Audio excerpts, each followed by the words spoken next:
Should you buy the new $150 Spectacles 2 glasses from Snapchat? No, but not because the glasses are poor, but because Instagram is the new hip place to be. Let's be honest. Now, I'm just joshing, but sometimes I do feel like I'm the only one still using Snapchat instead of Instagram. But at the same time, I was probably the last person to start using Snapchat. I kind of started late. Moral of the story, I need to watch more Gary Vee. I just don't think people believe me. Anyway, these are the new Spectacles 2 glasses. I'm gonna review these for you, show you what all is included, the features, and share with you my opinion as to whether or not you should buy these specs. First of all, the new Spectacles come in this bright yellow protective case that also acts as a portable battery to charge up the glasses when they're inside the case. The connector is sort of like a MagSafe connector for like an older Mac laptop, as it uses magnets to make things a little bit easier. The problem with this is that if you lose this proprietary cable, you're kind of screwed. The glasses themselves have a more refined, polished look over their predecessor. I did not own the original Spectacles, but from what I have learned and gathered, the frame is slimmer and lighter, though they're still thick enough to block out a good portion of your peripheral vision, so be cautious driving with these things. You can choose between onyx black, ruby red, and sapphire blue, which is the color I have here. The ring around the camera matches the color of the glasses, and you can choose lighter or darker shades of lenses when you are at the checkout page. Also, there are prescription options available too. One thing I almost forgot to mention was the fact that the new Spectacles are water resistant.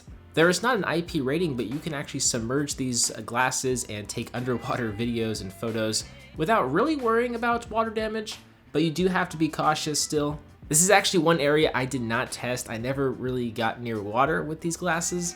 Maybe it's because I'm an Aries, I don't know, but it's worth mentioning. Now let's talk about the actual functionality. You can double tap the left side of the glasses to view the battery indicator, which is kind of neat. On the right side, you have this big button, which is blue in my case. A long press will capture a photo, while a tap will capture a 10-second video with extra taps extending the clip up to 30 seconds in length. Video quality is hands down the #1 reason why you should buy these glasses. Some of you might like the looks, but I like the results. It captures 1216 by 1216 videos and 1642 by 1642 resolution photos. Outdoors or in well-lit environments, images and videos look fantastic. It's so much better than the results captured from your smartphone via the app. It's definitely one way to impress your friends or followers, I will say. You get a 105-degree field of view, which is actually slightly narrower than last year's to remove some of the fisheye lens effects. And videos are captured at 60 frames per second, so you'll notice they are much smoother than videos captured from your smartphone. That frame rate might actually be even more noticeable than the wide angle upon first impressions. Disclaimer, it might be hard to see in this video since it is exported at 30 frames per second, but if you head to my Snapchat, you will see some test footage. Hashtag shameless plug. I will say the low light footage is very poor, resulting in lots of noise and artifacts. This is really where the glasses have trouble with, its low light performance. Snapchat did add an additional microphone to remove any sort of wind noise when you're capturing video. That's kind of neat. And I also was reading several other reviews prior to purchasing these glasses, and many had complaints about the actual uploading process. When you capture videos or photos, you have to go to your memory section, and then they should automatically connect to your phone where you can then import the footage and share the footage however you like. It would be nice to have the ability to auto post to your story, but this process, in my opinion, isn't too bad, or at least it's not as bad as it seems. By the way, you can store up to 150 videos or up to 3,000 photos on these glasses because there's about 4 gigabytes of internal storage on here. So for $150, should you buy the new Spectacles 2 glasses? Here's what I'll say. If you like the looks of these glasses and are an avid Snapchat user, I think you could justify the purchase. They are UVA and UVB rated, so they will still protect your eyes in the sunlight.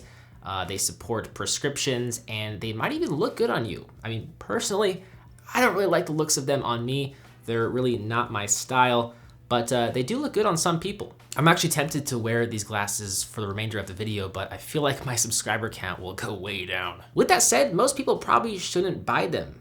They're still pretty expensive, and I'm not entirely sure anyone was really asking for an updated version over the original spectacles, considering version 1 had so much extra inventory.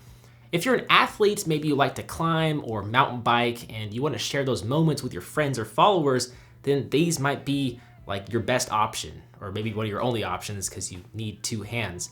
But most people probably won't find value in the new spectacles if they're just sending occasional messages to their friends. So I'm BoHD. I hope you enjoyed this review. If you did, a like button would be much appreciated. Maybe subscribe if you're brand new. I'll see you right back here in the next one. See ya. Oh yeah, you can follow me on my social networks. Links down below. I'll include a link to the Snapchat one as well.